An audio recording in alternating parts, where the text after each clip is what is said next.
bring you Killer Wives, episode 42. Tainted Tea.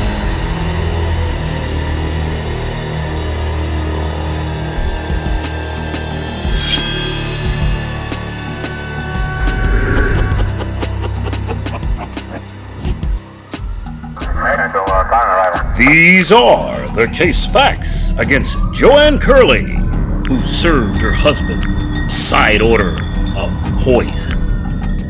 Isn't trust a bitch? Wilkes-Barre, Pennsylvania, famous location of King's College, the Poconos Mountains, but also made famous for the murder of one Mr. Bobby Curley.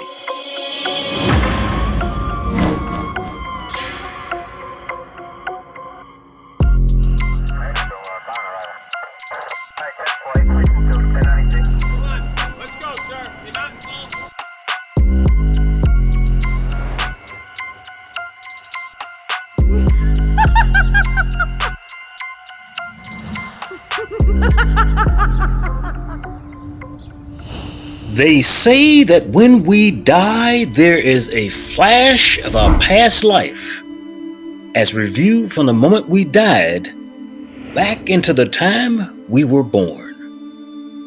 If this is true, then I would imagine that if we were to venture backwards into the life and untimely death of Mr. Robert Curley, we would view the last portions of his life as some of the happiest moments in his estimation. But what happened to bring a lab worker and a man who was at the peak of health for his age into the emergency room, struggling to hold on to that life? Robert Curley was hospitalized in September of 1991 with flu-like symptoms, complaining of debilitating pain in his palms and the soles of his feet, and began vomiting and losing his hair. As family and friends patiently vigiled outside of his room, only his wife was allowed in to see him. Only she could attest to the pain he was going through. She was there through their brief one-year marriage. But Joanne was conspicuously absent when they placed his elevated temperature body into the back of a cold ambulance. But most traumatizing for Robert Curley, she was absent when they found him face down unconscious. This is a portion of our story where the life of Robert and Joanne Curley don't make much sense. You see, Joanne was always there, especially through his illnesses, with him at the house, even demanding that he stay at home and not go to the hospital for recovery. She was there on the day they got married after a brief courtship. She was there in front of friends and family for the vows. At Robert's funeral, wedding guests and family would recant how beautiful the couple looked as they walked down the aisle with one another. They would reminisce how Robert appeared happy for the first time in years, as he threw caution to the wind in marrying his bride. Remembering that nothing stopped him from proposing to her, including the suggestion of family nor the trepidation about entering a relationship with a widow at the peak of his career. Which brings us to an end of our journey, back where they first met, at a location people saw as coincidence. But in life, as in death, there are no coincidences. There were certainly no coincidences in this case, for this was a planned execution that took place in this beautiful neighborhood, in this lovely overview style white home on Perkins Street in Wilkes-Barre, Pennsylvania. I call it an execution because the fact that Robert Curley died when he did was simply no accident, nor an unexpected medical emergency. This took devious planning. You see, as Robert ventured to his second-floor home office, as he usually did, Joanne used this time to creep into the basement, where she knew that there were many discarded items left behind from the 40s and 50s from the previous owners. There, Joanne would find the instrument of her husband's fatal destruction for profit. An old brown bottle which held a long outdated chemical used for pest control. Joanne would sneak that bottle upstairs and use its contents to spike her husband's tea or meals when his back was turned or he was out of the room for just a moment.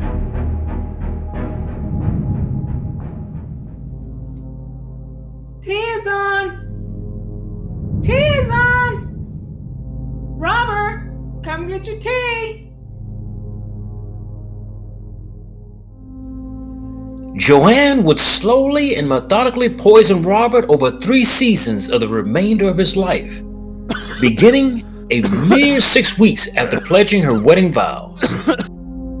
At the height of Joanne's poisoning, his family and friends would beg him to go to the hospital against her wishes. Robert was admitted initially to the hospital where he was treated, but not for the poisoning she gave him.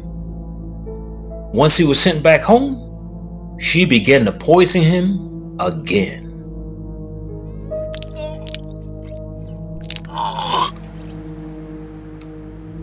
Robert Curley was readmitted to Wilkes-Barre General in early September 1991 and spent 10 days there before being transferred to Hershey Medical Center. From his symptoms, doctors diagnosed him correctly at Hershey and suspected thallium poisoning.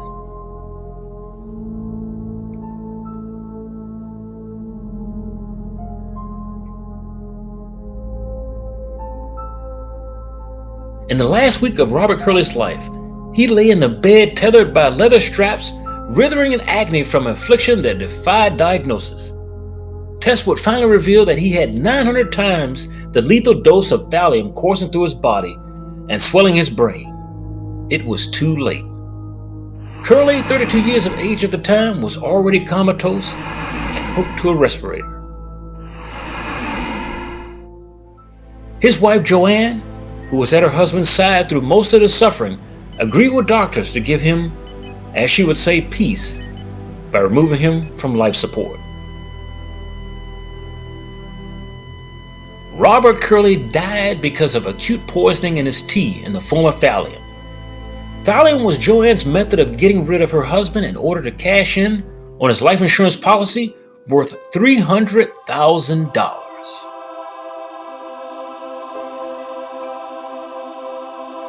Robert never saw the poisoning coming because he would not have bet in his wildest dreams that his wife would have begun poisoning him slowly after just 2 months of marriage with the thallium.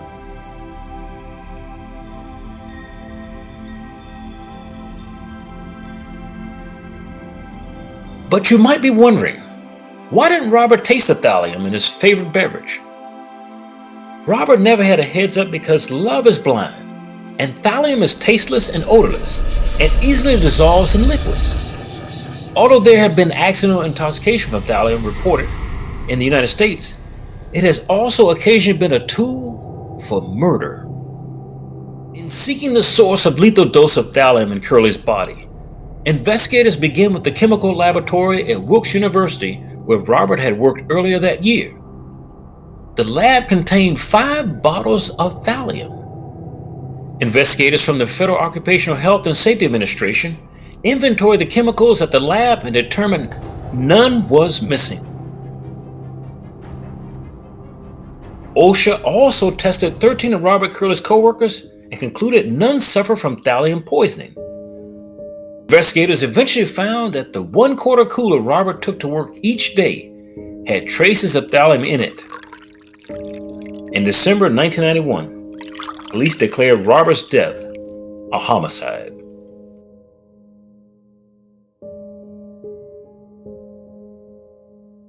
Robert's wife would enjoy the times that police were investigating the red herring she gave them concerning the death of her husband. She did it so much so that she would help them stay misfocused. Additionally, she would hire an attorney to sue the lab that he worked at for negligence behind his thallium poisoning.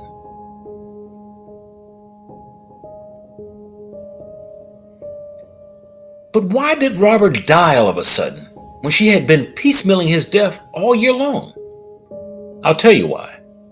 You see, Joanne knew 2 days before Robert's death that she was about to receive almost $2 million from yet another lawsuit she had filed years ago. This was an insurance settlement in her first husband's death.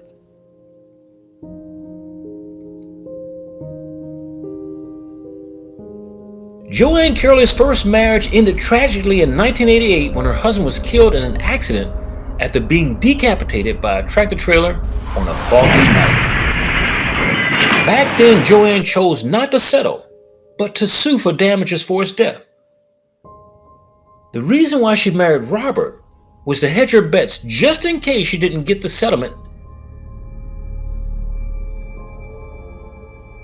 Single now, she knew she had a mouth to feed with her daughter Angela, then 4, to start life anew.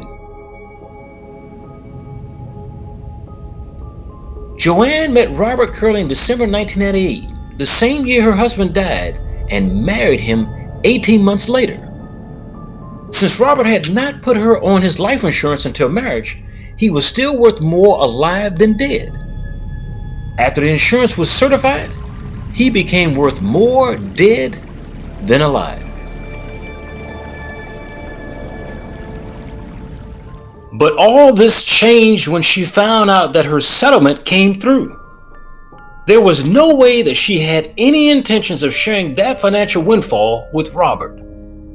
The only thing Roseanne loved more than herself was money. Joanne was a woman who was selfish to the core, and her husband stood between her and wealth. And for this reason, he needed to die, and die faster. During a subsequent investigation into Robert's death, investigators would learn why Robert died to match how he died, much too late to arrest Joanne for a time. Up until that time, Joanne would be free and pitied by friends, neighbors, and the media for the loss of her husband. But if the public knew how painfully Robert suffered at the hands of his wife through thallium poisoning, they would have no remorse for this woman. Thallium is deadly in every sense of the word because it can affect your nervous system, lungs, heart, liver, and kidneys, especially if large amounts are eaten or drunk for short periods of time. Temporary hair loss, vomiting, and diarrhea can also occur, and death may result after exposure to large amounts of thallium for short periods of time, which Robert found out too soon. Here are some of the early symptoms you need to look for if you believe a loved one is poisoning you with this deadly drug. Severe stomach pains, nausea, vomiting, and diarrhea within 3 to 4 hours of exposure. Painful and rapidly progressing damage to the nerves located outside of the brain and spinal cord. Numbness, tingling and pain especially on your feet soles and the palms of your hands within 2 to 5 days after exposure.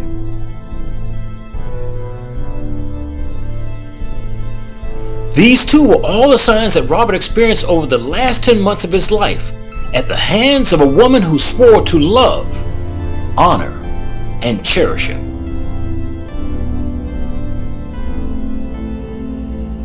After exhausting all the leads, investigators into the case would find that they were shooting too high for the killer and adjusted their focus much lower towards his wife.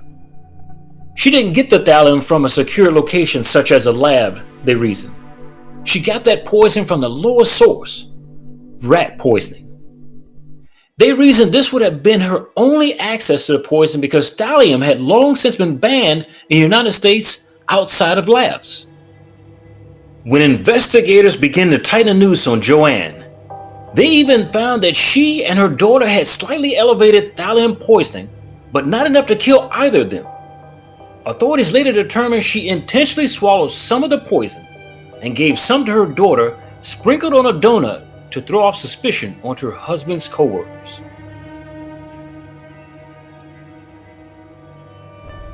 Back then, as today, the only known cure for thallium poison is radiogardesy, which is also known as Prussian blue for its coloring. But even if the doctors at that time had known what he was poisoned by and administered the antidote, the best Robert could ever hope for would be a life of permanent neurological damage and severe cognitive deficits. Joanne thought she was slick over the months of poisoning her husband.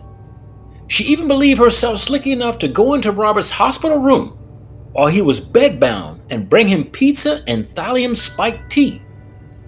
She didn't want him to ever recover, so she finished him off. She finished him off right under the nose of the doctors and nursing staff.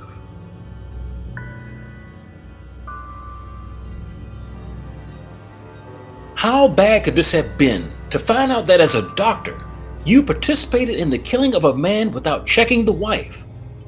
By the time Robert figured that it was his wife that was poisoning him the whole time, they say he told her nurse, "Please help me. My wife is trying to kill me. She is not as she seems." That warning may have been heeded, but too late for Robert Curley, for his heart stopped beating the very next morning. An investigation was opened that same year, but bogged down for almost 3 years after Robert was laid to rest. In the month of August 1994, police exhumed Curley's body for a second autopsy, which was performed by two renowned forensic experts, Dr. Michael Botten, who you may remember as testifying in the O.J. Simpson case, and Dr. Frederick Reeders. Both had testified in O.J. Simpson trials and had worked in numerous other high-profile cases. Specifically, Botten and Reeder had interest in Robert Curley's shaggy hair. "Hair is for many things a timeline," said Dr. Reeder, the director of the National Medical Services Incorporated in Willow Grove and a former Philadelphia assistant medical examiner. "It is a repository of what circulated in the body. If you take an aspirin, what will grow out of your hair will be a strand of hair on which a tiny portion will have a little aspirin. Since hair grows at an approximate rate of 1/3 to 1/2 inch per month, Reeder said scientists can start at the hair's root and work backwards in time. Using highly sophisticated equipment, the test pinpointed at least 7 separate occasions during the last 11 months of his life when Robert Curley ingested thallium. The largest dose, police say, was taken while he was in the hospital bed at the Hershey Medical Center. Police say Joanne was the only person with constant and frequent access to the victim and to food and drink consumed by the victim. Their case suggests that Robert Curley discovered he was being poisoned in the days leading to his death.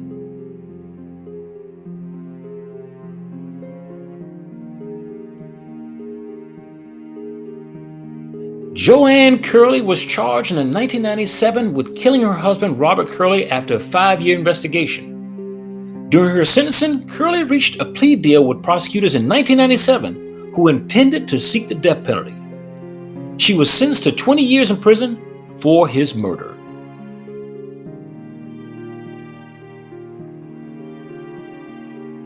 Fast forward to the year 2020, and Joanne had finally completed her 20-year prison term.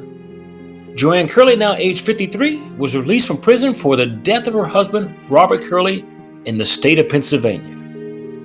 Robert's sister, Suzanne Curley Grady, said about the release that she didn't think Curley had served enough time for the murder.